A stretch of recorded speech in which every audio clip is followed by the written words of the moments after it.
Las 7 leyes espirituales del éxito. Con Deepak Chopra.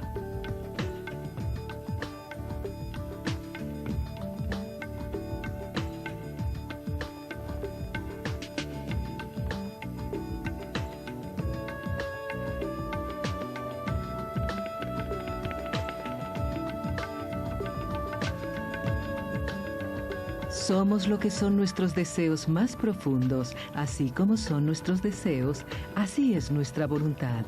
También son nuestros actos, así como son nuestros actos es nuestro destino.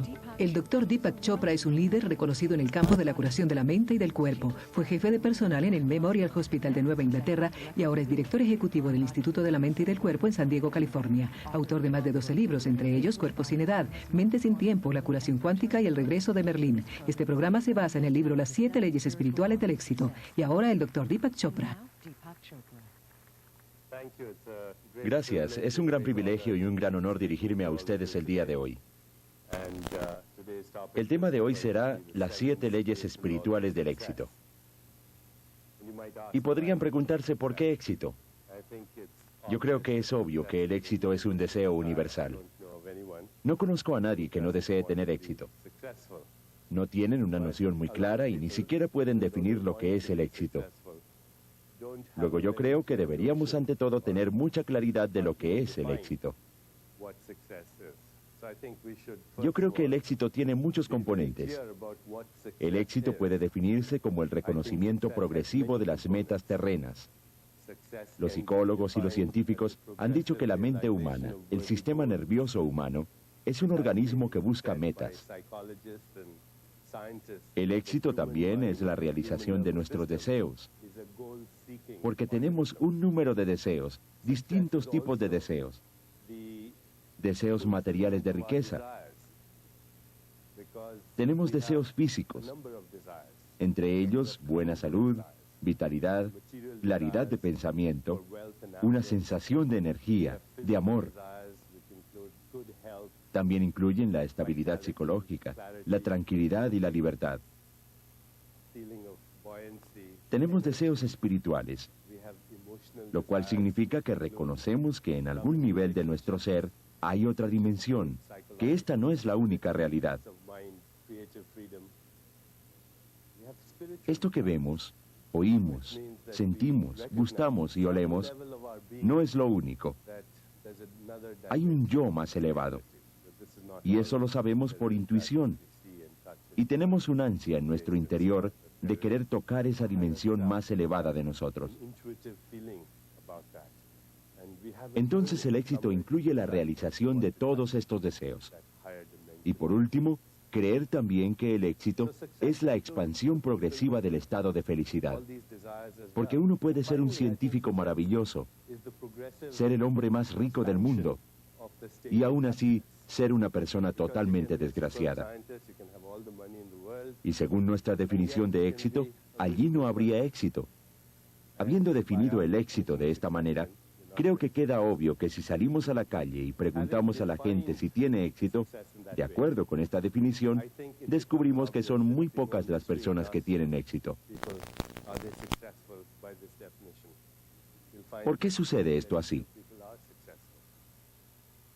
¿Por qué de acuerdo con esta definición encontramos muy pocas personas que en realidad tienen éxito? Yo creo que la respuesta es que nuestra cultura, nuestra adoctrinación social e incluso también nuestra historia nos han dado la idea de que el éxito depende de un trabajo arduo, que depende de planes agotadores, de una ambición, y esta es la ética con la cual nos han educado.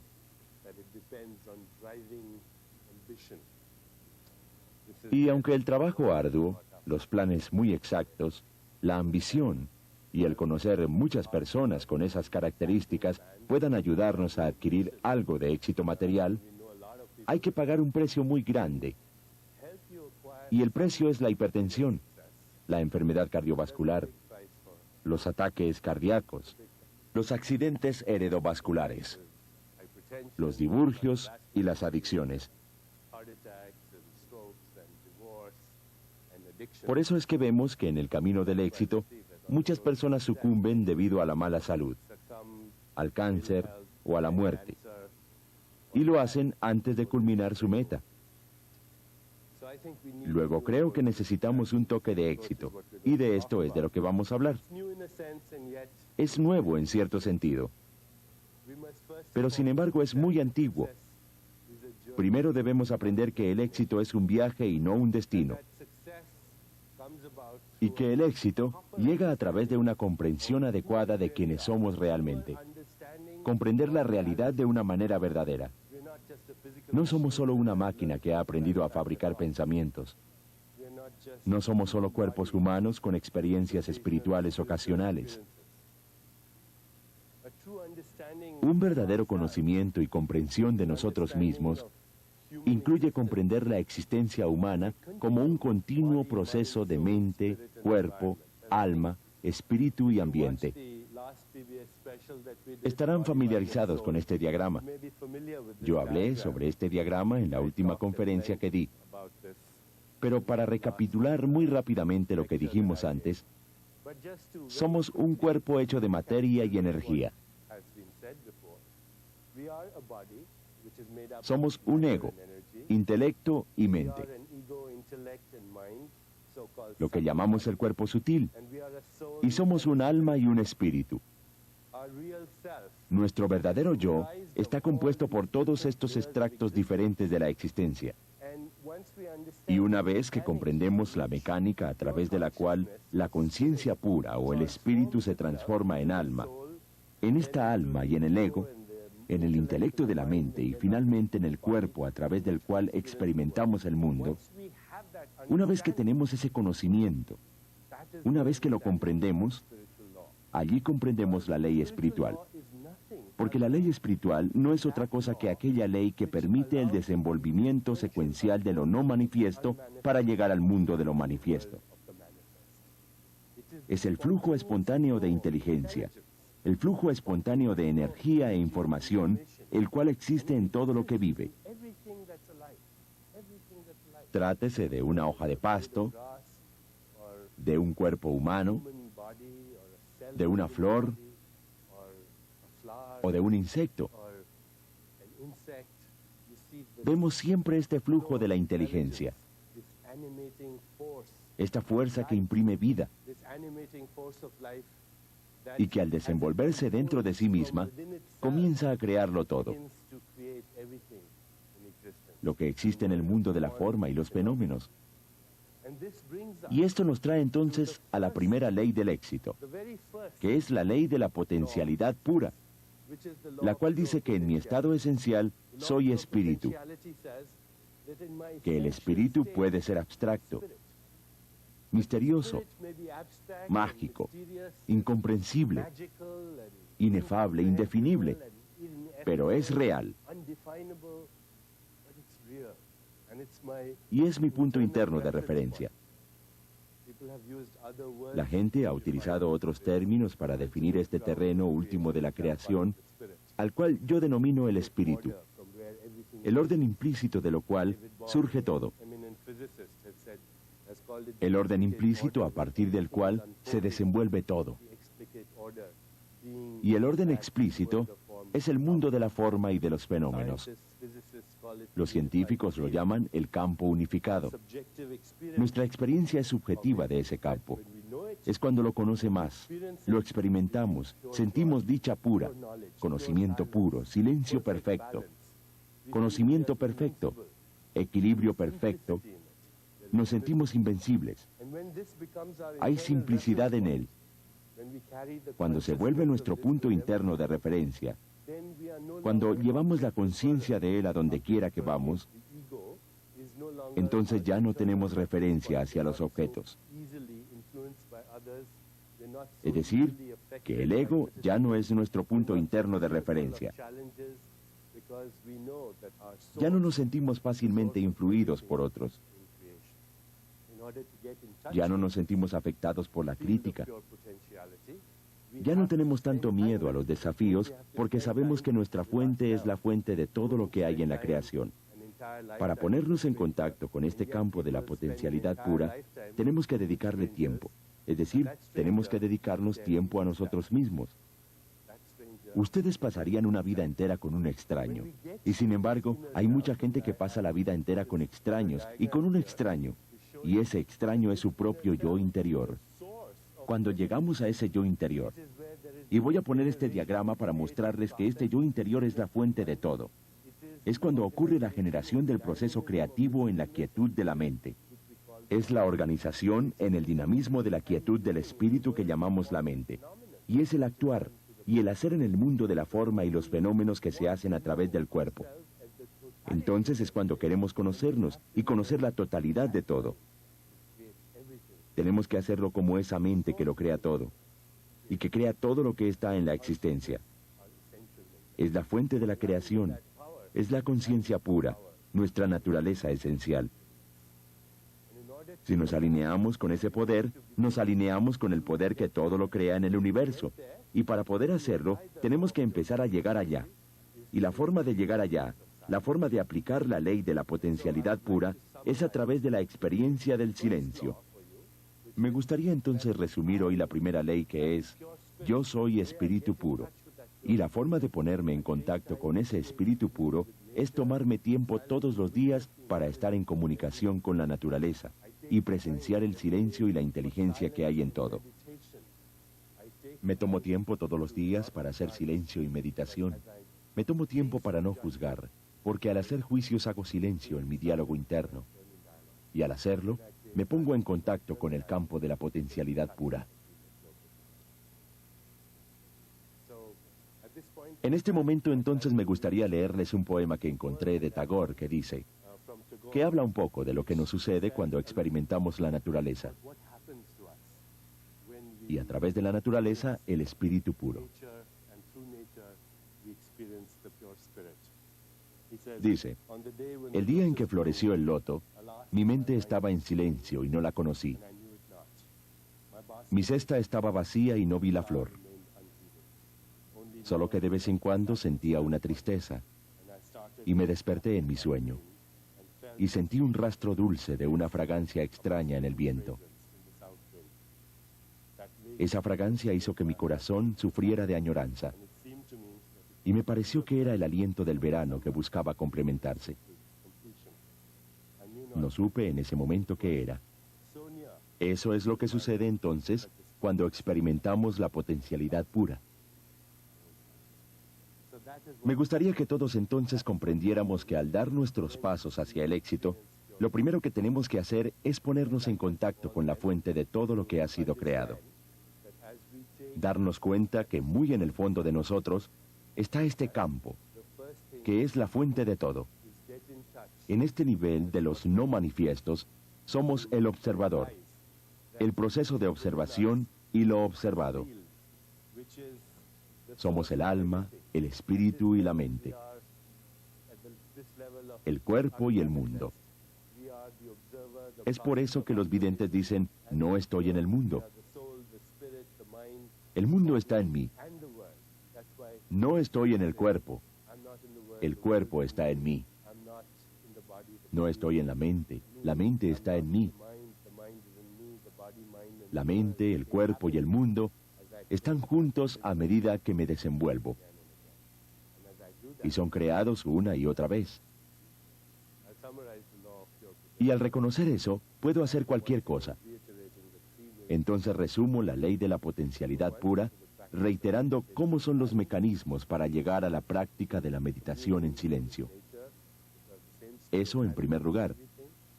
En segundo lugar, la comunión con la naturaleza, porque es el mismo espíritu que todo lo anima.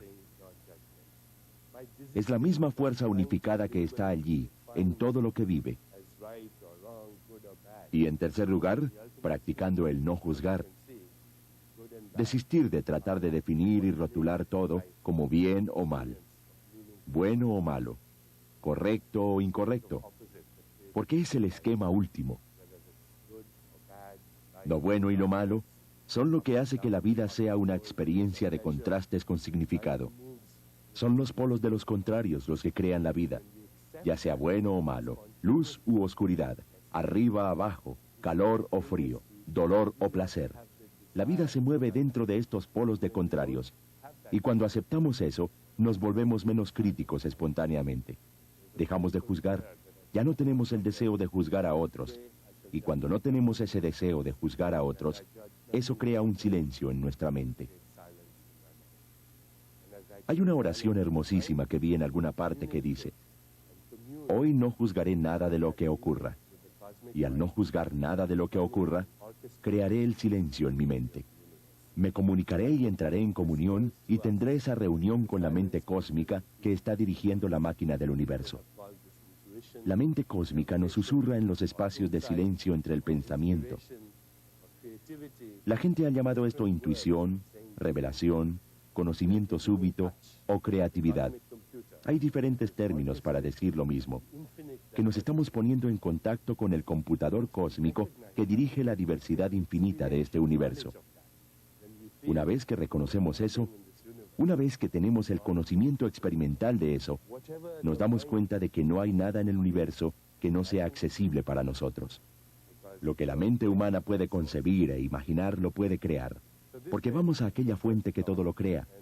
Esta entonces es la primera ley, y a medida que avanzamos en esta sesión, quiero hablarles de las 7 leyes que son los principios de la naturaleza, que son los principios a través de los cuales la naturaleza se manifiesta en la diversidad infinita de la vida. Y al hacerlo, veremos cómo esto nos va a ayudar a realizar todas las metas que tenemos. Metas materiales, emocionales, espirituales, todas ellas. Gracias.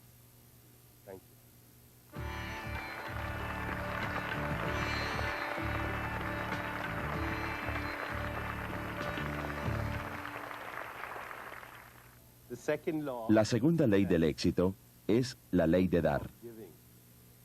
Y se podría llamar la ley de dar y recibir. También quiero leerles algo que llegó a través de la sabiduría poética del poeta que cité anteriormente, Rabindranath Tagore, que habla sobre dar y recibir. Y dice: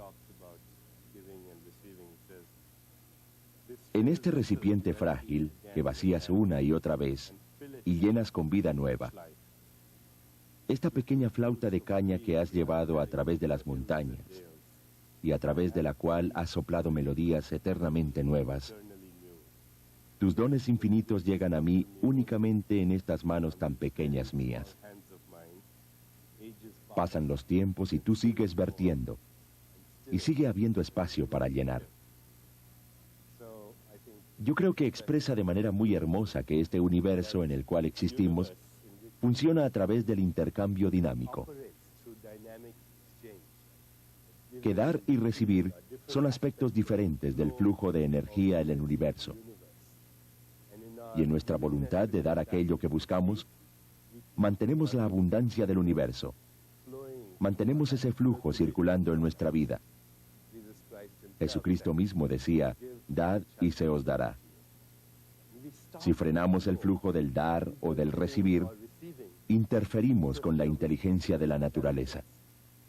Y su energía deja de fluir de lo no manifiesto al mundo de lo manifiesto. Debemos seguir haciendo eso, porque en el momento que uno lo interrumpe, se produce un estrangulamiento, se produce una coagulación, se produce muerte, se produce deterioro, se produce la muerte de la energía. El cuerpo humano es un mecanismo que captura la energía del universo, la circula y luego la regresa al universo. Y la riqueza misma no es otra cosa que una forma de energía. La riqueza, los lujos, todas las cosas que uno desea en la vida son formas de energía que se expresan a través de nuestro cuerpo. Es muy importante al dar, tomar conciencia de la intención detrás del dar.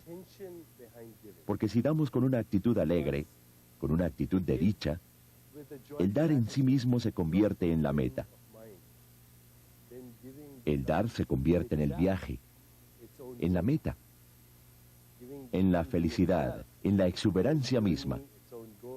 Trae una realización espiritual y emocional. Inmediatamente hay una gratificación. Y tan pronto como eso sucede, entonces vienen detrás esas cosas materiales para aplicar la ley del dar. Entonces ustedes deben decirse a sí mismos, a donde quiera que vayan, con quien quiera que me encuentre, traeré un don, y también recibiré con gratitud todos los dones y regalos que tiene la vida para mí. Me comprometeré a mantener la riqueza circulando en la vida, dando y recibiendo las cosas más preciosas de la vida. ¿Y cuáles son esas cosas más preciosas de la vida? Los psicólogos nos dicen que las necesidades humanas más preciosas son el afecto, la atención, el interés, el aprecio y el amor. Hallaremos mucho acerca del amor posteriormente, pero creo que es muy importante reconocer que la atención, el afecto, el aprecio son cosas que la gente busca y anhela. El afecto es tocar a alguien de una forma amorosa. En nuestra sociedad no nos tocamos lo suficiente. Yo hace poco me encontré con un estudio interesante realizado por un psicólogo europeo que viajó por todas partes del mundo a sentarse en los cafés y a observar a las parejas para ver con cuánta frecuencia se tocaban en América Latina. En sitios como México y San Juan, se dio cuenta que el número promedio de contactos táctiles por hora era algo así como 180. En París, el número promedio de contactos era 90. En Gainesville, Florida, eran 2. Luego fue en Inglaterra. Y esperó y no pasó nada. Nunca vio nada. Seguramente todavía no ha pasado nada. Al tocar a alguien con amor, uno automáticamente produce la liberación de sustancias químicas sanadoras en el cuerpo. Y hay una respuesta fisiológica a eso. La gente se siente mejor porque se liberan unos bioquímicos que en efecto son agentes químicos curativos. Es muy importante tocarnos. Es muy importante verbalizar, apreciar.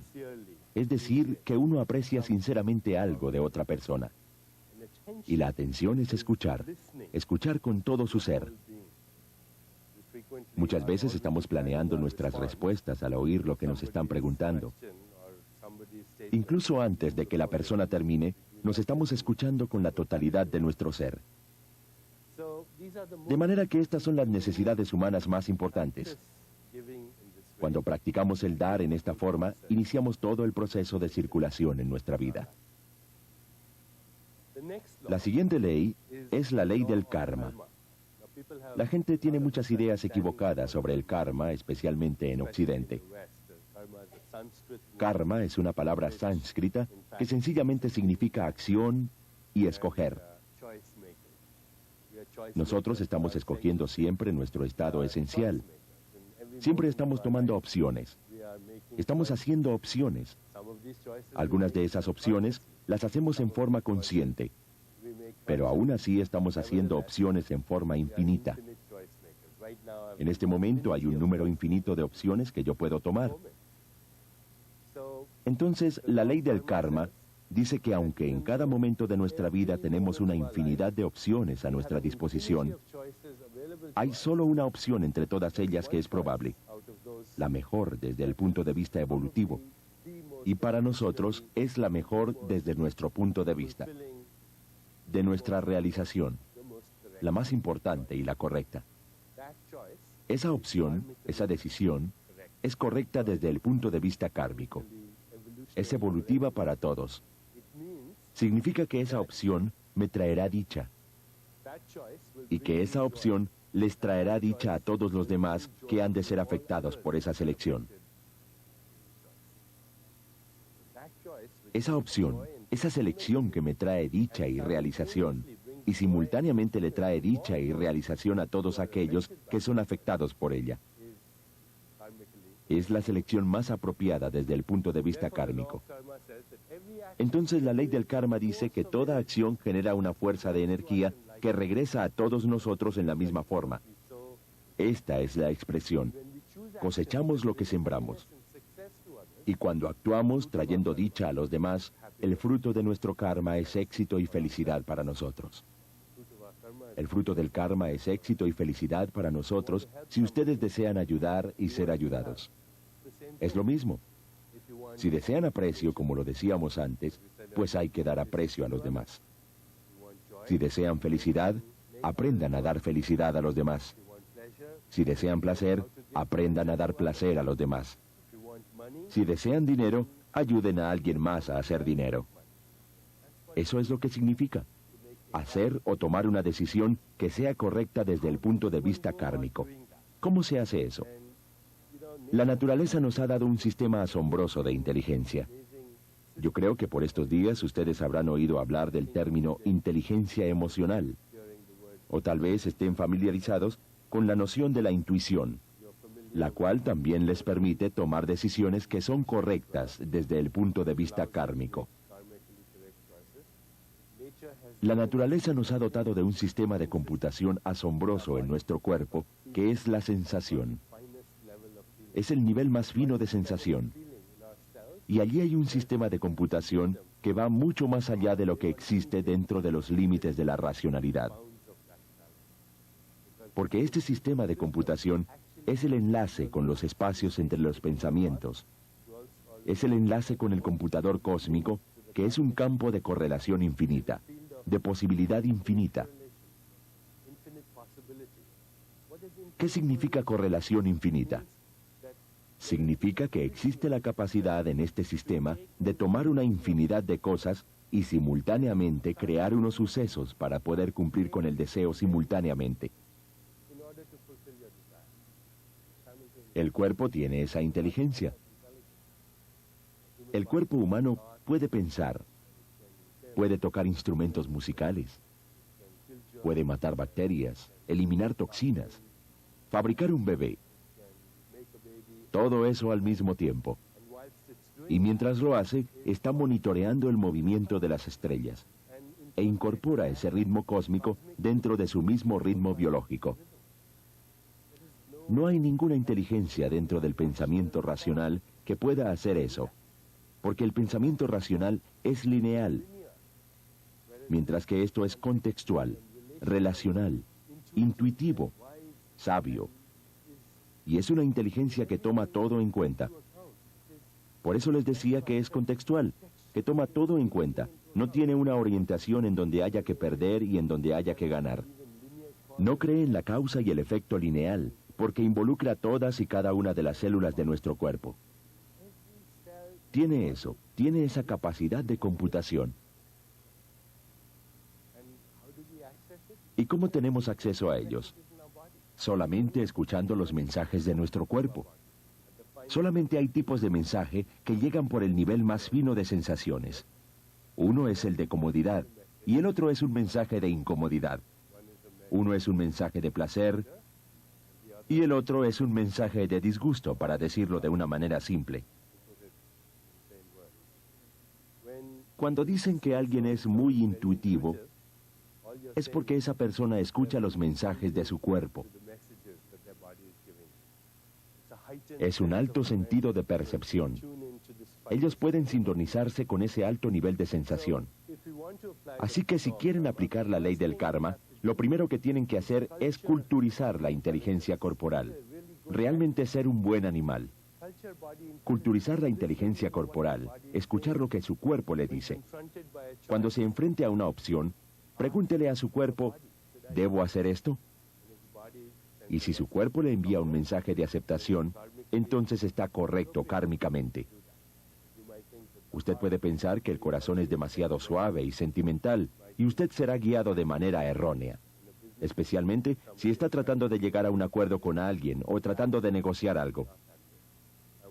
Pero de hecho no es así. Una vez me entrevisté con un hombre de negocios muy exitoso en Japón que había obtenido durante su vida $250,000 millones. Él era el antiguo fundador de la corporación Sony, el primer presidente de la corporación Sony. Y le pregunté si había ido a la escuela de negocios de Harvard. Y averigüé que él no había asistido a ninguna institución de estudios avanzados de negocios. Él decía que cuando tenía que hacer un negocio, le preguntaba a su cuerpo. Él decía que prácticamente se tragaba el contrato y si le daba indigestión cancelaba el negocio.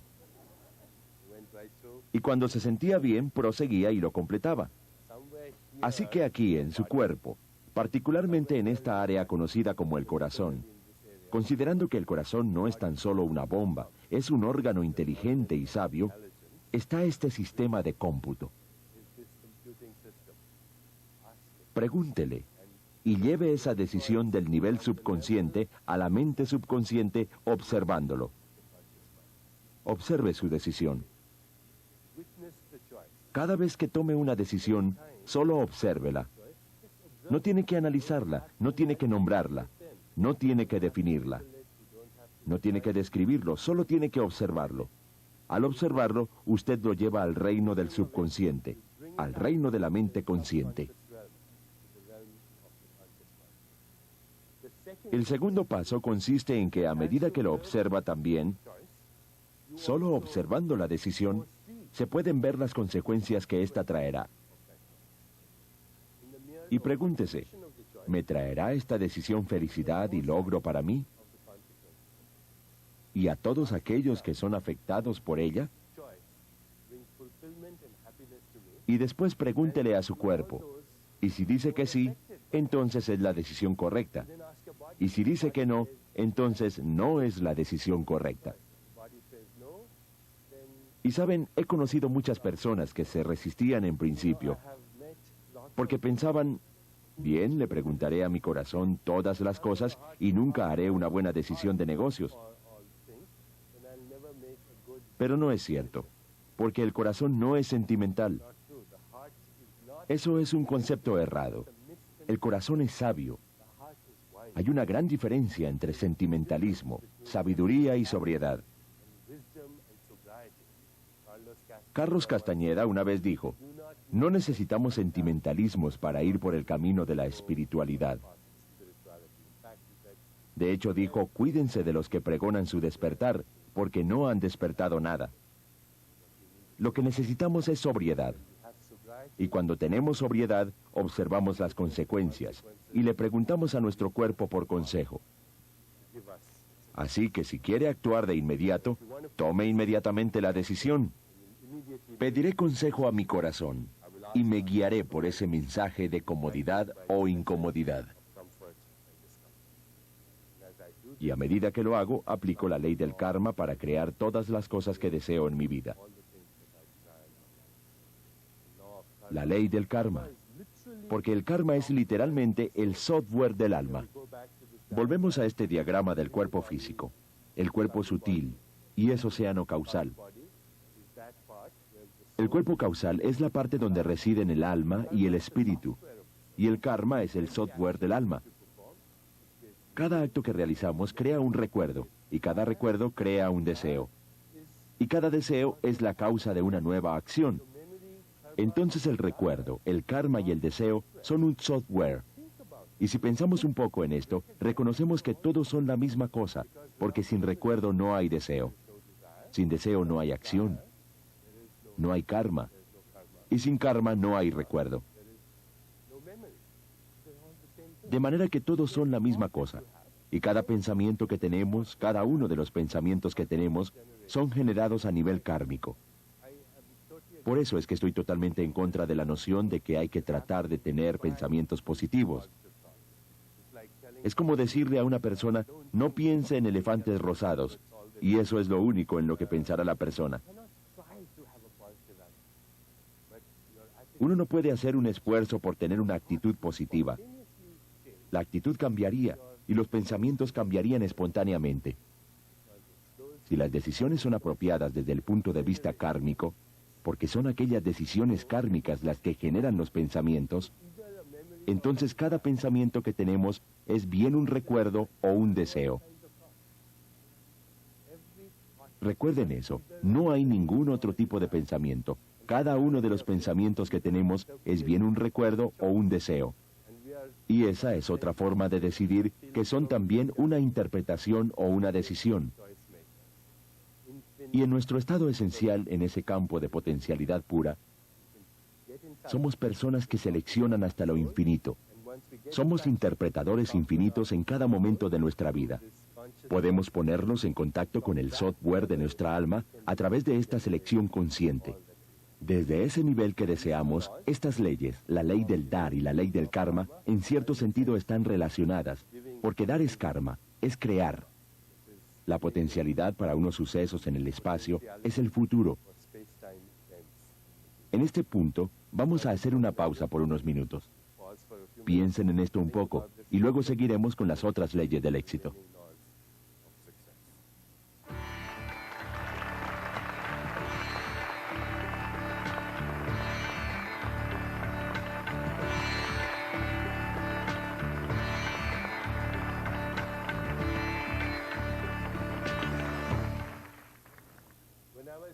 Y cuando les hablaba acerca de la ley del karma, cuando la gente oye la palabra, puesto que no está muy familiarizada con ella, parecen sentir que karma es un universo de determinismos. ¿Vivimos en un universo determinista donde todo está ordenado por el karma? ¿O existe la libre voluntad y obviamente el libre albedrío? Y obviamente los filósofos han debatido a través de los siglos toda esta propuesta. ¿Es un universo de determinismos y es un universo de libre albedrío? Y la respuesta parece ser que simultáneamente son las cosas. Si uno tiene conciencia, pues vive en un universo totalmente determinista. Y muchos de nosotros somos así. Somos modelos pavlovianos que salivamos cuando oímos el sonar de la campana y reaccionamos a todos los transportes de la calle. Si oímos un elogio nos sentimos felices. Si oímos una ofensa nos sentimos enojados por el resto de la vida. Y eso es lo que llamamos libertad. Pero no es libertad. Es un universo determinista si uno no tiene conciencia. Pero sí tenemos conciencia. Y la espiritualidad no es otra cosa que un avance hacia ese terreno de la conciencia que está más consciente. De modo que en últimas llegamos a ser conscientes de la conciencia misma. Y es allí hacia donde todos vamos. Incluso aquellos de nosotros que nos esforzamos. Porque la evolución o evolucionar es la naturaleza de la vida. Pero quiero que recuerden que el karma es en efecto la afirmación última de la libertad. Voy a leerles lo que dijo Swami Vivekananda sobre el karma. Karma es la afirmación externa de la libertad humana. Nuestros pensamientos, nuestras palabras y actos son los hilos de la red que tejemos a nuestro alrededor. Y la ley del karma entonces lleva a la siguiente ley, que es la ley del menor esfuerzo. Voy a leerles lo que dice aquí sobre la ley del menor esfuerzo. Un ser íntegro sabe sin ir, ver sin mirar, y realiza sin hacer. De manera que la ley del menor esfuerzo que nos dice que la naturaleza, que la inteligencia de la naturaleza, funciona con una facultad enorme, con despreocupación, con dicha, armonía, con amor. Y cuando utilizamos las fuerzas de la armonía, la dicha, la risa, creamos el éxito y la buena fortuna con toda facilidad. Vean la naturaleza. ¿Acaso las aves se esfuerzan por volar? ¿Acaso este vello está esforzándose por salir de mi piel? Es el óvulo. ¿Está el óvulo fecundado haciendo un esfuerzo por convertirse en un ser humano? ¿Hay esfuerzo alguno en la naturaleza al mirarle la inteligencia a la naturaleza? ¿Y cómo es la inteligencia de la mente total? Donde hay generación de procesos creadores, organización en el dinamismo de la quietud y acción. Cada proceso de la creación pasa por estos elementos de generación, organización y acción. Por eso es la mente total. Y cuando hay acceso a la mente total, no hay espacio para el esfuerzo. No puede haber esfuerzo. El principio operativo de la naturaleza es el lograr más haciendo menos. Y sistemas alimentados con poca mente, pues no hacemos nada y lo logramos todo. Observen allá afuera. Está sucediendo con esa espontaneidad, con esa bienaventuranza, con esa armonía, con ese flujo sin ficción de la inteligencia, de la información y la energía que está dirigiendo todo simultáneamente. De manera que la ley del menor esfuerzo es una ley natural muy importante. Es todo lo contrario de la ley que opera hoy en día en nuestro universo.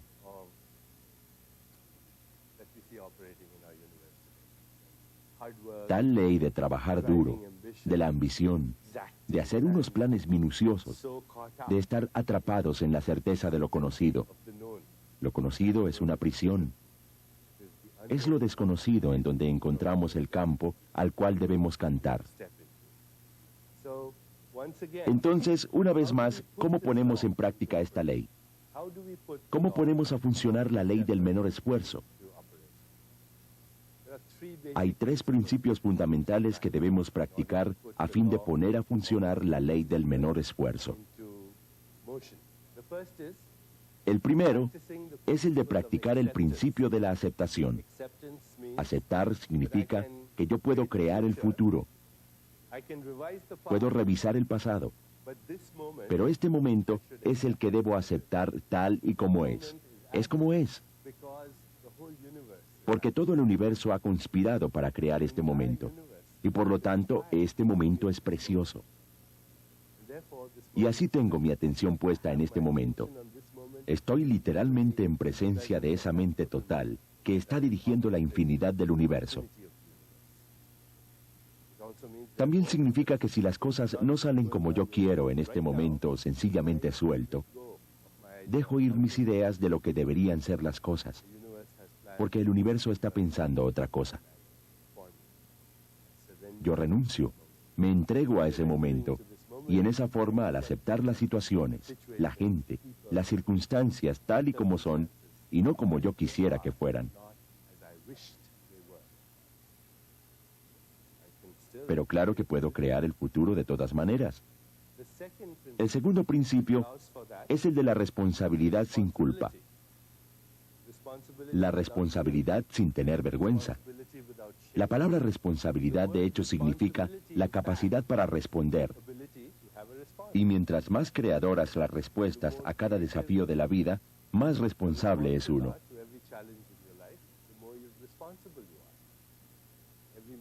En cada momento de la vida hay ciertas cosas que la gente rotula como problemas, cuando en realidad son importantes desafíos para creer, para evolucionar e incluso para obtener el beneficio material. Si rotulamos cada problema que tenemos como una oportunidad, ese solo hecho puede cambiar nuestra vida. Y la responsabilidad significa ponerse en contacto con los sentimientos, con las emociones en el momento en que ocurren y tal como ocurren.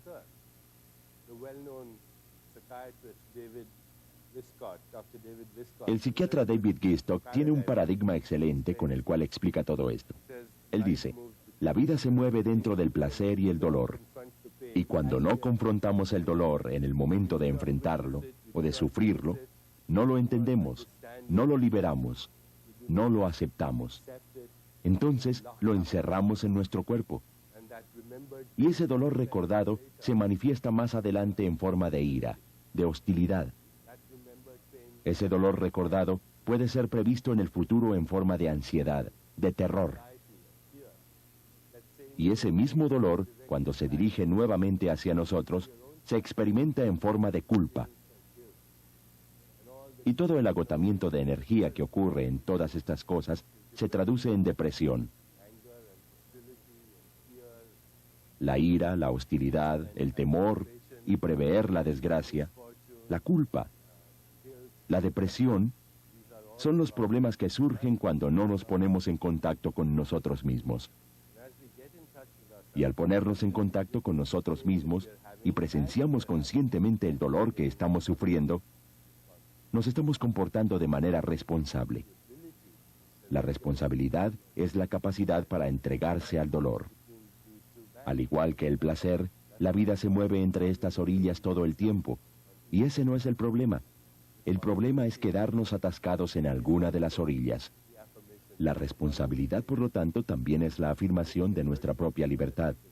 Nadie puede lastimarme a menos que yo dé autorización para que lo hagan. Y es cosa mía. Si mi punto interno de referencia es mi ego, Es esto lo que está aquí. Si este es mi punto interno de referencia, como Castañeda ha dicho en uno de los libros, eso hará que sea necesario para mí permanecer ofendido para el resto de mi vida.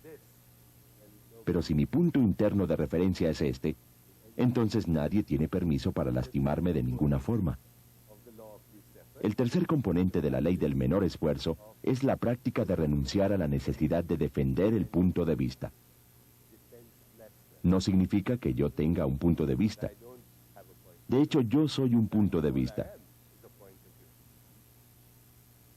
Pero cuando pierdo la necesidad de defender mi punto de vista, entonces me vuelvo invencible. El secreto de la invencibilidad es la indefensión, si leemos los sutras de Patanjali, un texto antiguo del yoga. Como les he dicho previamente, la palabra yoga viene de la misma raíz que la palabra latina yugo, que significa unificar la experiencia del cuerpo, mente, alma, espíritu y ambiente. Entonces verán que es dentro de ese marco de unidad que la invencibilidad proviene de la indefensión. Hay un sutra que dice: cuando estamos firmemente aferrados en la defensa, todos los seres que nos rodean dejan de sentir hostilidad, porque no hay nada que atacar. Vamos a resumir la ley del menor esfuerzo. Dice que todo lo que hay en la naturaleza sucede de manera espontánea, fácil, sin ficción, con alegría, con despreocupación y con facilidad. Con risa. Y si queremos alinearnos con esa inteligencia, entonces debemos practicar la responsabilidad por mi situación y por los sucesos que considero problemas. Hoy mi conciencia permanecerá establecida en la aceptación, la responsabilidad y la indefensión. Vamos a continuar con la siguiente ley, que es la ley de la intención y el deseo. El deseo es la creación. Voy a leerles algo de los textos antiguos acerca de esta ley de la intención y el deseo. Esto es el himno de la creación de Rig Veda, uno de los textos antiguos más conocidos por la mente humana. Y a continuación dice: al principio estaba el deseo, que fue la primera semilla de la mente.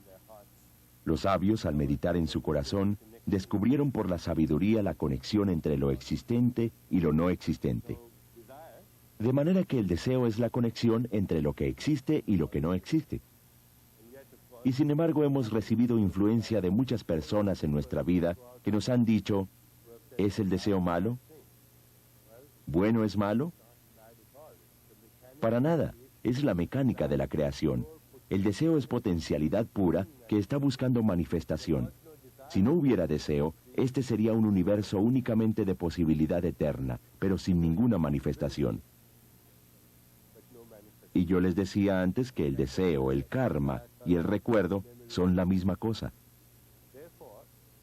De manera que el hecho mismo de tener un deseo significa que uno lo va a cumplir, o de lo contrario no será parte del software kármico. De manera que, ¿qué es la ley del deseo y la intención? La ley del deseo y la intención, que inherente de toda intención y deseo, es la mecánica misma de la realización. El deseo es el campo de la potencialidad pura. Tiene un poder organizador infinito, una correlación infinita. Y cuando se introduce una intención en el campo de la potencialidad pura, en el terreno fértil de la potencialidad pura, ponemos en movimiento este poder infinito de organización a favor nuestro. La intención es una fuerza poderosa, más poderosa que la fuerza de la gravedad, más poderosa que el tiempo, más poderosa que el magnetismo o la energía, porque pone en movimiento todas estas cosas. Pero debemos saber cómo poner en funcionamiento esa ley. La forma como funciona el deseo es que si el deseo viene del nivel de la potencialidad pura, del nivel del silencio puro, uno entra a ese silencio e introduce el deseo en el campo de ese silencio. Permanece uno con referencia a uno mismo. es decir, quitando el ego para que no sea el punto interno de referencia. Entonces puede uno poner ese deseo en ese campo y dejar que el universo se encargue de los detalles. Así es como sucede cuando se hace correctamente.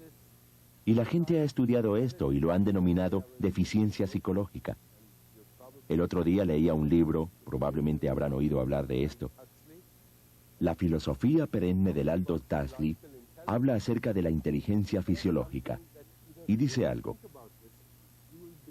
que si uno lo piensa y desarrolla una seguridad de que en el deseo mismo está la mecánica de la creación, en el deseo mismo está todo el proceso a través del cual se orquesta todo. Ustedes han oído hablar de la coincidencia con significado de la sincronización. La sincronización es cuando hay varias cosas simultáneamente para cumplir con una intención. La coincidencia, es decir, muchas incidencias que suceden al mismo tiempo para realizar esta pequeña intención que ustedes han tenido. La intención y la atención son las cualidades inherentes a ese campo de la conciencia. Para esa computadora cósmica, la atención es energía.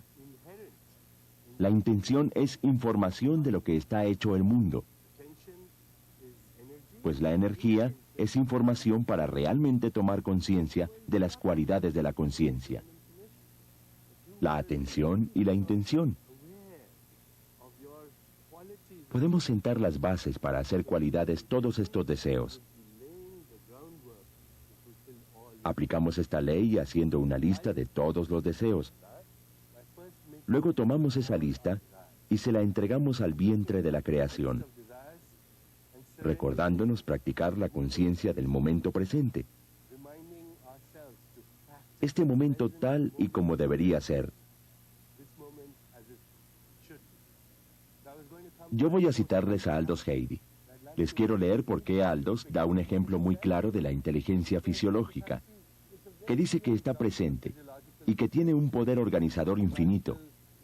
Y esa inteligencia fisiológica puede hacer lo que nosotros queramos. Estoy buscando la cita, y lo que dijo era, solo bastará con mirar, por ejemplo, una lora que está tratando de imitar los sonidos humanos. Alguna pequeña intención de ese pequeño cerebro, que es del tamaño de una arveja, y que pone en movimiento una infinidad de sucesos de espacio y tiempo, para poder imitar la voz humana, que exige que haya cuerdas vocales, dientes, lengua, corteza cerebral, corteza neural. ¿Cómo es que sucede entonces a través de la intención? ¿Un loro con ese cerebro del tamaño de una arveja lo puede hacer? Nosotros lo estamos haciendo todo el tiempo, cuando caminamos de un lugar a otro. Ustedes entienden la complejidad de eso. Si tomasen la conciencia de cada uno de los músculos que tienen que relajarse, que tienen que contraerse para poder caminar, nunca lo podrían hacer. Porque la mente quedaría completamente obnubilada al pensar en todo eso. Cualquier función fisiológica que se les pueda ocurrir, metabolizar una pequeña célula de azúcar, por ejemplo. Para eso se requiere un poder organizador infinito. La célula tiene que enviar órdenes mediante el páncreas para que empiece a secretar glucosina al cerebro para que comience a secretar hormona de crecimiento. Hay que orquestar todo y toda esa sinfonía. Pero es que la célula es una entidad consciente, y si la célula del cuerpo puede hacerlo, entonces, ¿por qué no podemos hacerlo nosotros? Sí podemos, porque la totalidad que somos nosotros es el conglomerado, es la totalidad de todas estas células muy inteligentes que ya saben cómo realizar sus deseos. Y el mundo que está allá afuera es nuestro cuerpo ampliado. Y si usted está familiarizado con el marco de la mecánica cuántica, se dará cuenta de que no hay bordes definidos de nuestro cuerpo. Estamos muy conectados con los patrones de inteligencia al cosmos en forma inseparable cuando soltamos nuestra intención allí y dejamos que esta mente cósmica orqueste los sucesos del espacio y tiempo para lograr el resultado que pretendemos.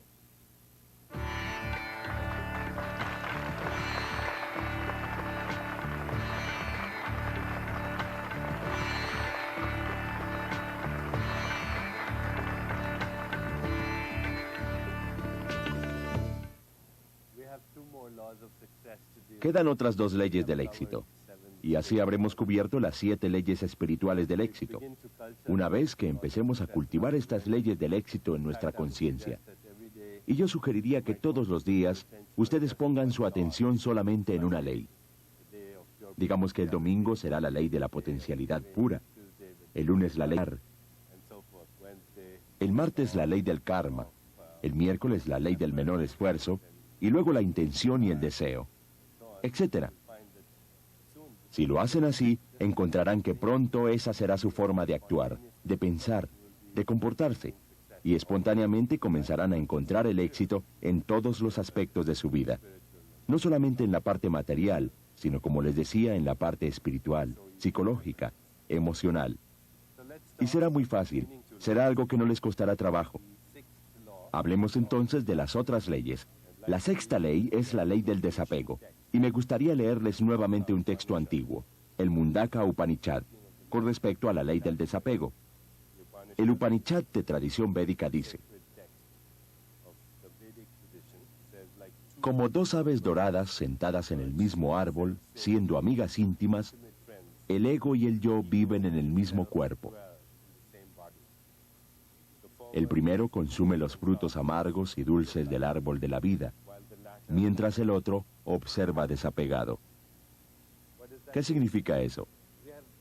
Significa que tenemos centros de ser que operan simultáneamente en nosotros todo el tiempo. Vamos a volver a este diagrama.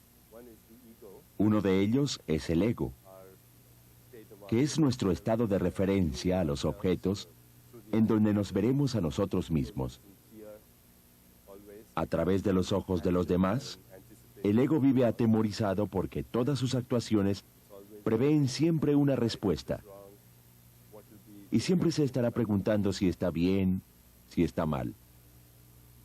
Lo que estoy haciendo, ¿cuál será la reacción de allá afuera si hago esto? Pero ese temor es un ego que está herido, y el espíritu es esa otra parte de nosotros que está más allá de esa máscara del ego. El ego es en donde también se fabrica el tiempo. El espíritu no tiene tiempo en ese factor sin tiempo que está presente en todas las experiencias. Cuando el punto interno de referencia cambia y deja de ser el ego para ser el espíritu, espontáneamente nos convertimos en testigo alerta de nuestro propio yo. Y en esa observación alerta hay desapego, hay desprendimiento.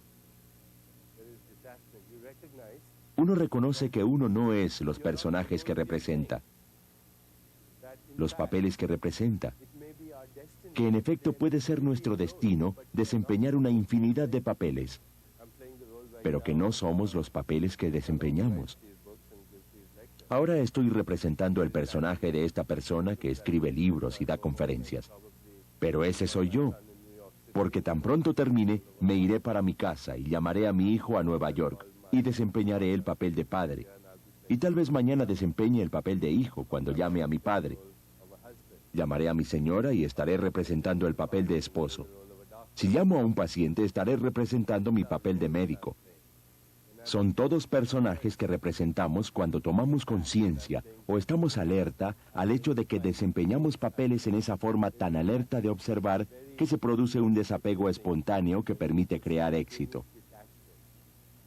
A todo el mundo le han dado a creer que uno tiene que aferrarse a la meta. La respuesta es no. Hay que tener la meta, pero también hay que tener el desapego. El desprendimiento significa que uno tiene que estar orientado hacia el proceso, no orientado hacia el resultado. Significa que voy por este camino porque quiero llegar allá, pero si no llego allá, no importa, porque este es el camino en el cual quiero andar. Y a medida que recorra este camino, me sentiré dichoso, exuberante, lleno de exaltación y éxtasis. Eso es el desapego. Entonces, en el desapego está la sabiduría de lo que puede llamarse solamente incertidumbre. La incertidumbre es muy libre, porque la incertidumbre crea la libertad con respecto a la libertad. ¿Qué es el pasado? El pasado es la prisión de lo desconocido, la prisión del condicionamiento pasado. Si la vida estuviera llena de certeza todo el tiempo, uno sería completamente prisionero, De hecho, la mayoría de la gente está prisionera.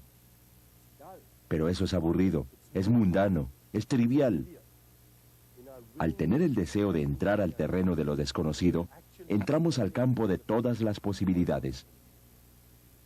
Estamos renunciando, estamos entregándonos a la mente creadora que orquesta la danza del universo.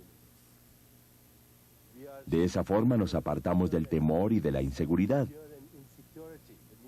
y de la necesidad de certeza, porque la necesidad de certeza es solo la necesidad de tener seguridad, la cual se basa en nuestro pasado. De manera que no es a lo desconocido a lo que tenemos que temer, es a lo conocido a lo que debemos temer, si es que hay algo que temer. Si desean aplicar la ley del desapego, entonces, en la vida deben decirse, hoy mismo me comprometeré con el desapego. Incluiré la incertidumbre como un factor, como un ingrediente esencial de mi experiencia. Hoy, mientras más incierto sea mi día, más dicha va a crear para mí. De hecho, ustedes saben, el año pasado, en Año Nuevo, cuando celebramos con nuestra familia, como hacemos todas las noches de Año Nuevo, toda la familia se reúne. Los niños o mi hijo han tenido esa tradición. Después de celebrar, nos tomamos unos minutos para examinar en silencio nuestros deseos y nuestros sueños para el Año Nuevo. Yo vi que mi hijo se demoraba mucho pensando. Entonces, cuando finalmente abrió los ojos, le pregunté, «Cuéntame qué pediste». Entonces él dijo, «Le pedí a la mente creadora del universo que hiciera que este año fuera muy incierto, aún más que el anterior, porque fue un año fabuloso».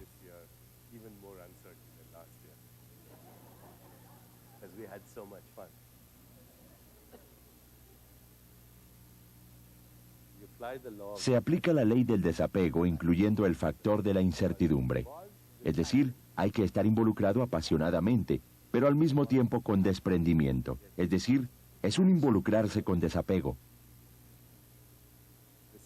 Lo segundo que tiene que hacer es entrar en el campo de las posibilidades infinitas todo el tiempo. Y eso se logra haciendo que cada momento sea un campo de posibilidades infinitas. Y al hacer esto, verán que hay cosas que sucedieron y que nunca previeron. Napoleón Hill, una de las autoridades más grandes con respecto al tema del éxito, tal vez ustedes conocen su libro, decía, ¿qué es la buena suerte? La buena suerte no es otra cosa que la oportunidad y el estar bien preparado para la oportunidad. Y uno no va a poder estar preparado si está atascado en lo conocido. Solo se puede estar preparado si uno se ha entregado a lo desconocido. Porque lo conocido es un marco rígido de pensamiento. Continuemos con la última ley del Dharma. La ley del Dharma, que también se conoce como la ley del propósito en la vida. Les leeré a continuación algo al respecto de la ley del Dharma. Esto lo he tomado del Khalil Gibran. Dice, cuando trabajamos somos una flauta, a través de cuyo corazón el susurro se convierte en música. ¿Y qué es trabajar con amor?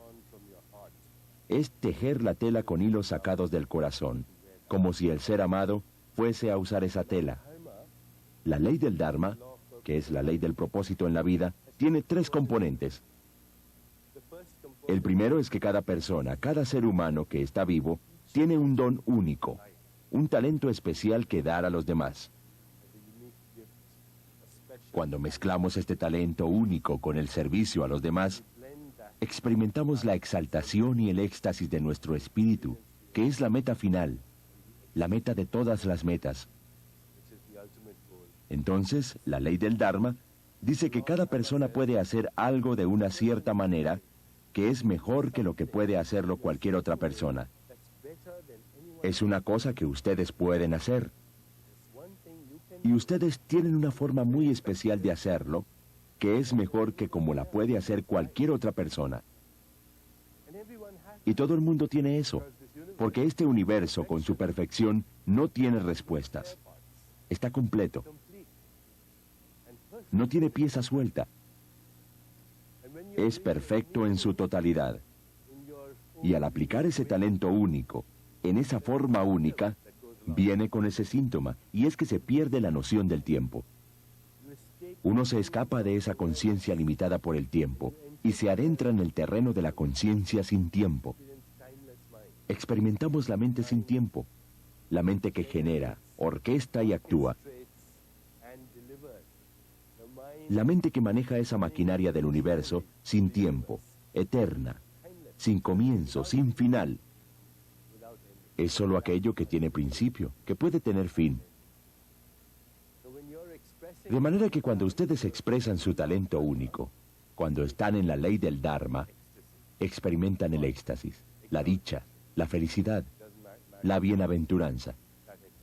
No importa cuál sea su actividad. Puede ser fútbol, puede ser cocinar, puede ser cuidar de los niños. Ese es el primer componente.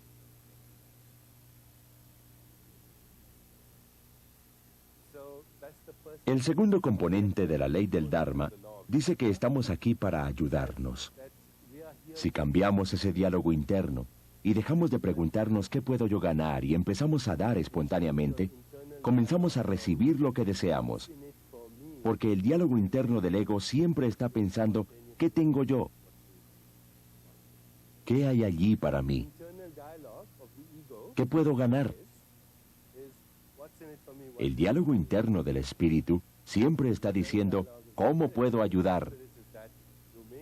E incluso al preguntar eso, al hacer esa pregunta, está obteniendo todo lo que puede obtener.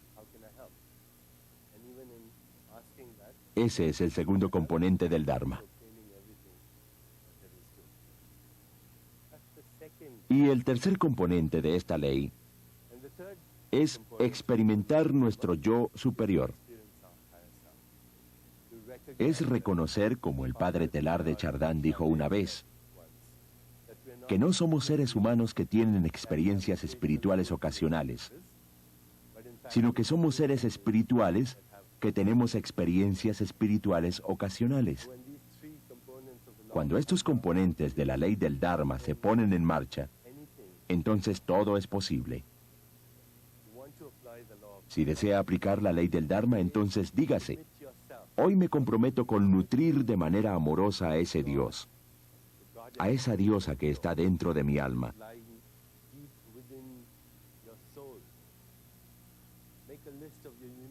Haga una lista de sus talentos únicos y pregúntese todos los días, ¿cómo puedo ayudar?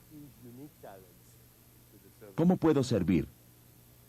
¿Cómo puedo poner estos talentos únicos al servicio de la humanidad?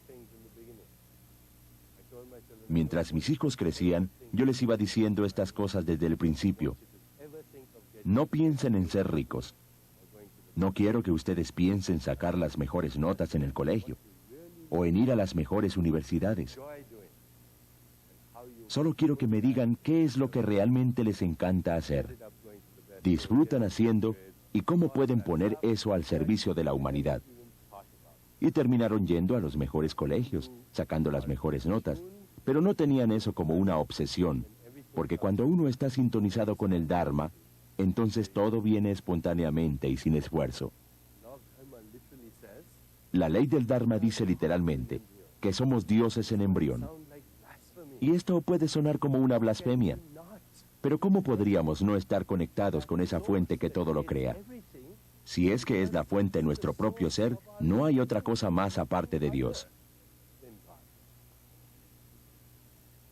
Y estos dioses en embrión son impulsos de inteligencia, son estados de conciencia que provienen de esa mente universal, que proviene de ese campo universal de posibilidades infinitas. Y estos dioses solamente tienen un deseo. Desean nacer. Desean nacer. Gracias.